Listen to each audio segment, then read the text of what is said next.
Shri doctor Anil Prasad.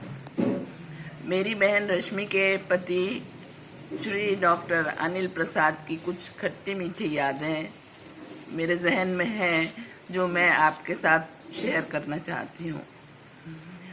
मैं जब college में एमएससी में पढ़ती थी तब पहली बार उनको देखा था।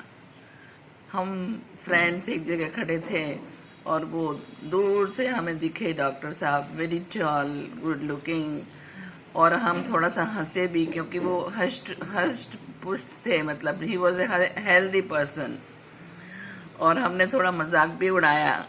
लेकिन हमें क्या मालूम था कि आगे जाकर वो हमारी बहन के दिलबर बन जाएंगे। डॉक्टर अनिल प्रसाद एक बहुत ही मृदुभाषी एवं गरीबों के मसीहा थे। उनके कंसल्टेशन रूम में पेशेंट्स लिटरली उनके चारों ओर खड़े रहते थे। ऐसे दूर से तो पता भी नहीं चलता था कि डॉक्टर साहब वहाँ प्रेजेंट हैं नहीं, क्योंकि उनके मरीज इतने ज़्यादा उन पर घिरे रहते थे और वो इतने प्यार से सबको एक एक पेशेंट को देखते थे। किसी को चाचा बुलाते थे, किसी को ताऊ। अरे ताऊ, क्यों घबराता है, मेरे पास आ गया है ना तू, अब देखना 4 दिन में ठीक हो जाएगा। अब शादी के बाद मैं अपनी ससुराल वर्धा और उसके बाद अमरावती आ गई और मैं फिर यहीं पर मेरे पति के साथ यहाँ रहने लगी अमरावती में। लेकिन बीच बीच में मेरा मेरठ जाना होता था। अब मैं जैसे मेरठ जाऊं तो रश्मि भी अपना सूटकेस लेके आ जाती थी और हम सब साथ में रहते थे। लेकिन डॉक्टर साहब दूसरे दिन आकर बोलते थे चलो घर चलो। उनको रश्मि के बिना अच्छा ही नहीं लगता था। He was so possessive about his wife कि हर ऑल्टरनेट डेज पर आकर और घर ले जाते थे। डॉक्टर अनिल प्रसाद को भगवान ने बहुत फुर्सत से बनाया था क्योंकि वो गरीब लोगों के मसीहा थे। डॉक्टर अनिल प्रसाद डॉक्टर सेठ हरिहर प्रसाद के बड़े सुपुत्र थे। मेरे से कॉलेज में 1 या 2 साल सीनियर थे। मैं जब शादी के बाद पहली बार मेरठ गई तब उनकी भी शादी हो गई थी और मेरे से मिलने के लिए आए थे वो। फिर उसके बाद मैं एक दफ़े यहाँ अमरावती में थी तो मेरे को मेरे मामा का फ़ोन आया। वो मामा सीबीआई में थे। वो कहने लगे अरे उर्मी, ये क्या गड़बड़ चल रहा है। मैंने बोला क्या बात है मामा जी। कहने लगे मैं लखनऊ गया था और वहाँ पर मेरे को एक रूम में ठहरा दिया जिसमें मेरठ का एक लड़का अनिल रहता था। तो उसके कमरे में रश्मि का फोटो टंगा था। तुम्हें मालूम है क्या, मैं बहुत जोर से हंसी क्योंकि उनको मालूम ही नहीं था कि वो रश्मि के साथ उनका विवाह हो गया है। डॉक्टर साहब एक इतने अच्छे इंसान थे। बीच में मेरे और मेरे हस्बैंड को एक सेंट्रल अमेरिका में एक जॉब ऑफर हुआ था तो हमने रेडिली एक्सेप्ट कर लिया क्योंकि उसका पेमेंट डॉलर्स में था, काफ़ी पैसे मिलने वाले थे। लेकिन बाद में ध्यान आया कि हमारे बच्चे अनुज और अंजू ये कहाँ रहेंगे। और ऐसे ही डॉक्टर साहब से जब डिस्कशन हुआ तो डॉक्टर साहब बोले आप भी कमाल करते हैं, हमारा घर जो है वो आपके बच्चों का भी घर है ना, हम अच्छी तरह से रखेंगे, आप जाइए। तो बच्चे लगभग 1 साल उनके घर रहे और हमारा जाना भी कैंसिल हो गया। लेकिन ये 1 साल जिसमें वो बच्चे वहाँ रहे वो बच्चों के भी यादगार बन गया है। उन्होंने इतना प्यार से रखा। उनके बच्चों के साथ हमारे बच्चे स्कूल में जाते थे, उनके साथ खेलते थे, बहुत प्यार से रखा। बस फिर वो अपनी लाइफ में बिजी हो गए, हम अपनी लाइफ में बिजी हो गए। वो और उनके छोटे भाई अजित राम लक्ष्मण की जोड़ी थी। एक साथ एक ही थाली में भोजन, गले में हाथ डाल के कितने घंटों बातें करते रहते। बहुत प्यारी जोड़ी। एक बार उन्होंने यहाँ साउथ आने का प्रोग्राम बनाया और डॉक्टर अनिल की फैमिली और उनके छोटे भाई अजीत की फैमिली सब लोग मिलके कार से यात्रा पे निकले, ग्वालियर वगैरह घूम घाम के अमरावती डेस्टिनेशन। अब अमरावती में उस समय तक हमारा घर ही छोटा था, बस 3 कमरे थे, लेकिन वो सब लोग इतने आराम से एडजस्ट हो गए, ज़मीन पर गद्दे डाल दिए, सब लोग सो गए। उनको बिल्कुल भी अपना बड़प्पन नहीं था इस तरह का कि भाई हम कैसे सोएंगे, हम कैसे रहेंगे, हम कैसे खाएंगे। तो इस तरह का उनका ये था। अब एक जरा थोड़ा सा टचिंग बात ऐसी रही, डॉक्टर साहब की जो पुत्री है छवि, उसकी विवाह की बात चल रही थी और उसका विवाह फिर बम्बई निवासी मिस्टर अग्रवाल के सुपुत्र आलोक के साथ निश्चित हुआ। डॉक्टर साहब के बहुत सारे प्लान बनाए थे उन्होंने कि वहाँ मेरठ में जो अलग अलग प्रोग्राम्स अलग अलग जगह करेंगे। वो इतने सालों से मेरठ रहते थे कि उनकी बहुत इच्छा थी कि प्रतिष्ठित लोग वहाँ के उनके घर आएं और शादी अटेंड करें। लेकिन आलोक के पिताजी यानी मिस्टर अग्रवाल की थोड़ी सी अलग इच्छा थी। उनकी इच्छा थी कि शादी दिल्ली में 5 स्टार होटल में बड़ी धूमधाम से की जाए।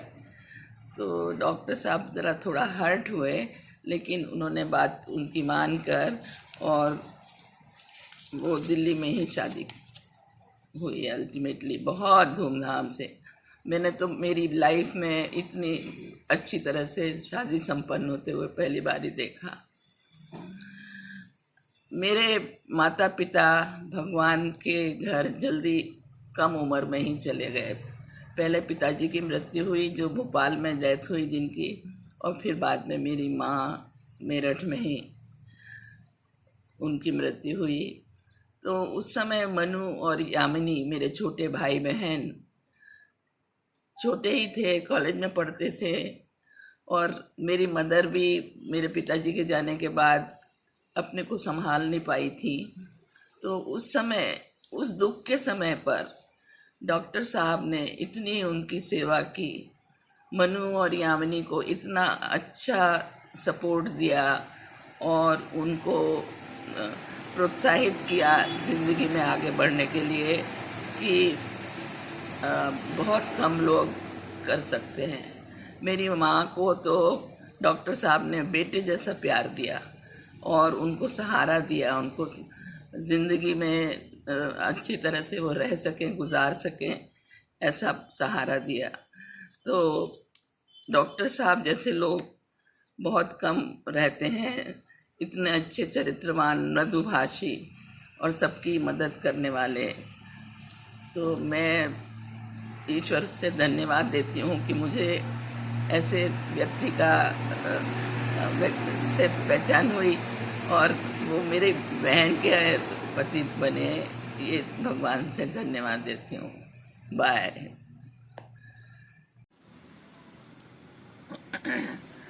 मैं उर्मी शाह, रश्मि की बड़ी बहन, आप सबको नमस्कार करती हूँ।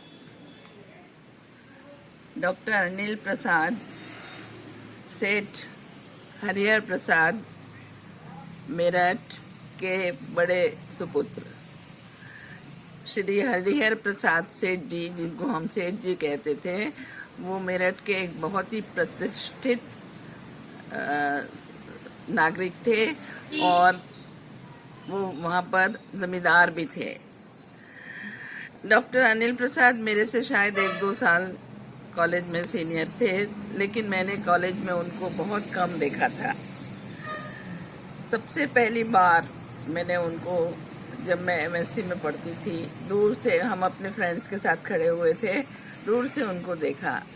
ए वेरी टॉल मैन, और गोरे चिट्टे अच्छा, he was carrying himself very well. और मैंने पूछा, हम हंसे भी थोड़ा सा क्योंकि ज़रा ज़्यादा ही हष्ट पुष्ट थे, यानी ज़्यादा, he was a little over weight it seems. और तो वो मेरठ कॉलेज में दिखाई दिए। फिर उसके बाद शायद वो लखनऊ चले गए, जहाँ की वो मेडिकल कॉलेज में की पढ़ाई की उन्होंने, और बीच बीच में आते रहते थे मेरठ। फिर मेरा भी विवाह हो गया, मेरी शादी हो गई और मैं वर्धा ससुराल पे चली गई और वहाँ से अमरावती आकर सेटल हो गई। और रश्मि तो उस समय कॉलेज में ही पढ़ती थी। एक दिन मेरे एक कज़िन मामा जी हैं, सोमेश्वर जी, जो कि सीबीआई में हैं, उनका मुझे फ़ोन आया, उर्मी ये क्या हो रहा है, तुम्हें कुछ मालूम भी है? मैंने कहा अरे मामा जी क्या हो गया, आप क्यों घबराए हुए हैं इतने? कहने लगे कि देखो मैं गया था लखनऊ और वहाँ पर रात को मुझे ठहरना था, तो मेडिकल कॉलेज के एक रूम में मुझे ठहरा दिया। अब जब मैं उस रूम में गया तो मैं देख के बहुत चक्कर रह गया, क्योंकि वहाँ पे रश्मि का फ़ोटो टंगा हुआ था। तो मैं बहुत हंसी। मैंने बोला मामा जी, उनके साथ रश्मि की सगाई हो गई है और शादी होने वाली है। वो मेरठ के डॉक्टर, मेरठ में डॉक्टर की प्रैक्टिस करने वाले हैं। उनके पिताजी सेठ हरिहर प्रसाद जी हैं। मैं अमरावती चली गई और यहाँ पर कॉलेज में पढ़ाना शुरू कर दिया। और छुट्टियों में मैं मेरठ आती थी, और आने के बाद रश्मि को भी हम रिक्वेस्ट करते थे। तब तक उसकी शादी हो गई थी, वो अपनी ससुराल में रहती थी, तो वो यहाँ पर हमसे मिलने के लिए अपनी सूटकेस में सामान डाल के लेके आ जाती थी और हम लोग सब साथ में रहते थे। डॉक्टर साहब भी हमसे मिलने के लिए आते थे, और आने के बाद जो है वो कहते थे रश्मि से, चलो बउआ जी ने बुलाया है, कल सत्यनारायण की कथा है। फिर रश्मि को जाना ही पड़ता था। रश्मि चली जाती थी और दूसरे दिन, एक दिन के बाद में फिर आ जाती थी। लेकिन डॉक्टर साहब की बेचैनी बढ़ जाती थी और डॉक्टर साहब फिर आते थे और डॉक्टर साहब बोलते थे चलो चलो आज जीजा जी के पिताजी की बर्थडे है और वहाँ पे हमें बुलाया है। तो डॉक्टर साहब इतने पॉजिटिव थे कि वो रश्मि के बिना एक दिन भी नहीं रह सकते थे, और हम लोग बहुत हंसते थे इस बात पर। इसी बीच मेरे पिताजी की, मेरे बाबूजी की डेथ हो गई। वो भोपाल गए हुए थे और वहीं पे डेथ हो गई उनकी।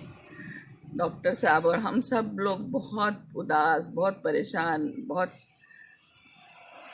ख़राब सिचुएशन में थे। तो डॉक्टर साहब और मेरे चाचा जी दोनों कार लेके भोपाल गए और मेरे पिताजी का शव लेकर आए और वहाँ फिर दिल्ली में उनका अंतिम संस्कार किया। हमारे बाबूजी के जाने के बाद मेरी मम्मी, मेरी माँ और मनु यामिनी तीनों अकेले रह गए थे। उस समय डॉक्टर साहब ने उनकी बहुत केयर की। मेरी माँ की स्वास्थ्य की भी केयर की और उनको बिल्कुल माँ की तरह से रखा, और मनु और यामिनी को बहुत प्रोत्साहित किया ज़िंदगी में आगे बढ़ने के लिए और उनके आगे की पढ़ाई पूरी कराई। फिर बाद में अनफॉर्चुनेटली मेरी मदर की भी डेथ हो गई और यामिनी का विवाह हो गया, और मनु जो था वो रानी के साथ अमेरिका चला गया। मेरठ में कोई भी नहीं था, बस रश्मि अकेली रह गई और हमारा मायका, हमारा प्रियर ख़त्म हो गया वहाँ से।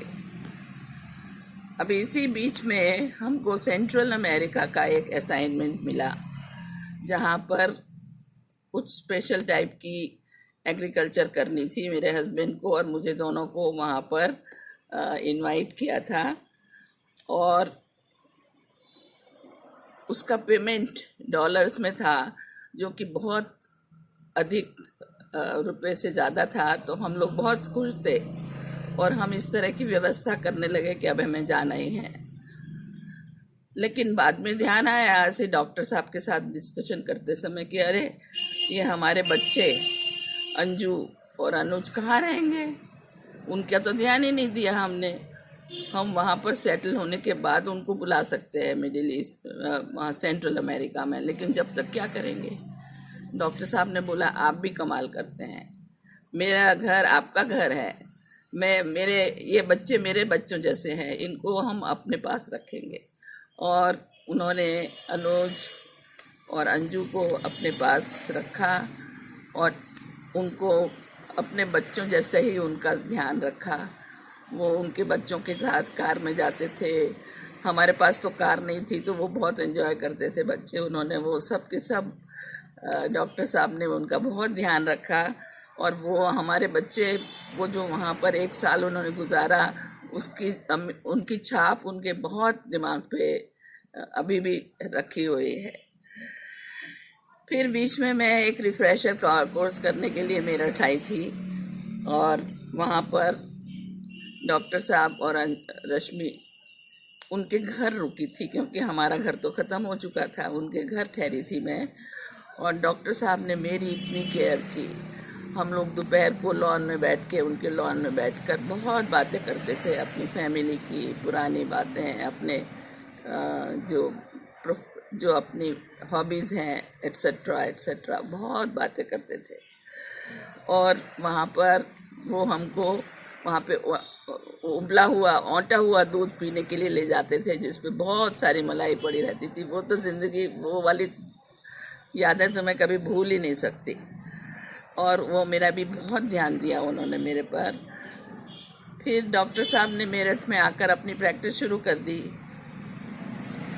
उन्होंने उनके घर के सामने ही उनका एक क्लिनिक खोला, जिसमें कि उनका देखने का कमरा और फिर दवाइयों का कमरा, कंपाउंडर्स एट्सेट्रा सब थे। जब उनके क्लिनिक में जाओ ना, तो इतने मरीज बैठे रहते थे। डॉक्टर उसको, कंपाउंडर को पूछते थे, डॉक्टर साहब कहाँ हैं, दिख नहीं रहे, उनसे बात करनी है। वो बैठे हैं ना बीच में। डॉक्टर साहब को मरीज इतना घेरे रहते थे और वो इतने प्यार से उनको ध्यान देते थे। किसी को ताऊ बोलते थे, किसी को चाचा बोलते थे, और वो बोलते थे अब क्यों घबरा रहे हो, तुम मेरे पास आ गए हो, अब 4 दिन में ठीक हो जाओगे, घबराने की कोई बात नहीं है, मैं अच्छी दवाई दूंगा। अरे चाचा छोड़ो भी, दिमाग में से परेशानी निकाल दो। बस इसलिए उनका बिहेवियर बहुत बहुत अच्छा था। He was a very soft spoken man. मैंने उनको कभी भी ज़ोर से आवाज़ निकाल कर बोलने की देखा ही नहीं उनको। उनके घर में भी वो अपने भाई से बहुत प्यार करते थे, अजीत प्रसाद। उनकी राम लक्ष्मण की जोड़ी थी, दोनों गले में हाथ डालकर एक साथ एक ही थाली में खाना और बहुत अच्छी बातें करना। मतलब इस तरह का भाइयों का बिहेवियर देख के मेरे को बहुत खुशी होती थी। बस एक बार क्या हुआ, हम लोग तो अमरावती थे, उन लोगों ने डॉक्टर साहब की फैमिली और अजीत प्रसाद की फैमिली, उन लोगों ने सेंट्रल इंडिया में घूमने का प्रोग्राम बनाया, ग्वालियर वगैरह देखने का। और कार से वो लोग आए, ग्वालियर घूमे। फिर उसके बाद नेक्स्ट डेस्टिनेशन उनका अमरावती था, और वो अमरावती आए हमारे पास। यहाँ पे भी कुछ दर्शनीय स्थल हैं, और एक अम्बा देवी का बहुत पुराना मंदिर है, जो कि जागृत मंदिर कहा जाता है। नवरात्र के टाइम में तो लाखों लोग घूमने के लिए आते हैं, विजिट करने के लिए आते हैं। तो वो लोग हमारे पास आकर ठहरे, और उस समय हमारा घर बहुत छोटा था और सिर्फ 3 कमरों का मकान था। तो अब हमको भी संकोच हो रहा था कि कैसे कैसे उनको ठहराना और क्या करना। और फिर ज़मीन पर गद्दे डालकर सबका अरेंजमेंट कर दिया सोने वोने का।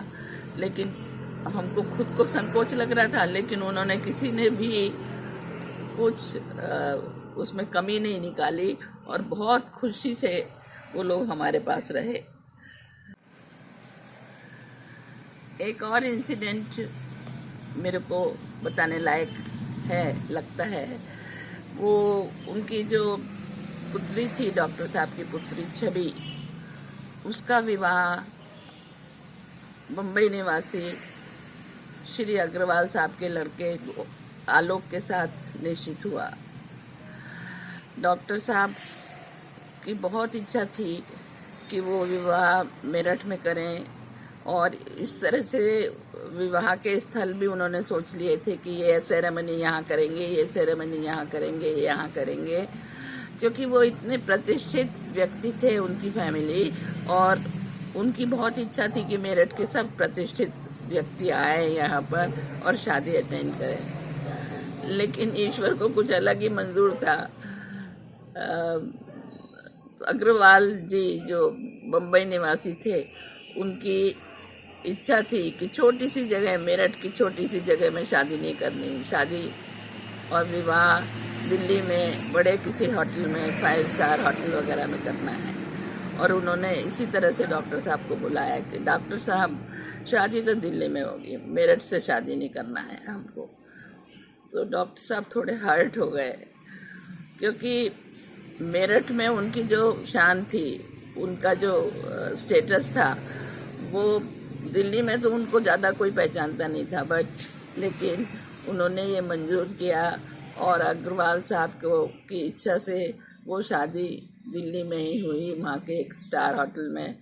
और वो शादी इतनी धूमधाम से की कि मुझे ज़िंदगी में उस तरह का ओकेजन कभी देखने को मिला नहीं था, और शायद मिलेगा भी नहीं। तो इस तरह से डॉक्टर साहब सबका मान रखते थे, सबका सम्मान करते थे, और सबकी इच्छाएं पूरी करते थे। डॉक्टर साहब जो थे ना, उनकी हैबिट्स इतनी अच्छी थी, जैसे बाहर जाके घर में आकर कपड़े उतारे तो कपड़े उसी समय हैंगर पे लगा के रख दिए या घड़ी करके रख दिए। हम तो उनको गरीबों का मसीहा बोलते थे। जो इंसान गरीब लोगों की, दलित लोगों की इतनी सेवा कर सकता है, वो एक तरह का भगवान ही है। और हमें भगवान से, ईश्वर से सिर्फ एक ही शिकायत है कि उन्होंने इतनी छोटी उम्र में डॉक्टर साहब को अपने पास बुला लिया। ये कुछ यादें मैंने लिखी हैं, यादें तो बहुत हैं, लेकिन सब संभव नहीं है लिखना। नमस्ते, जय जिनेन्द्र।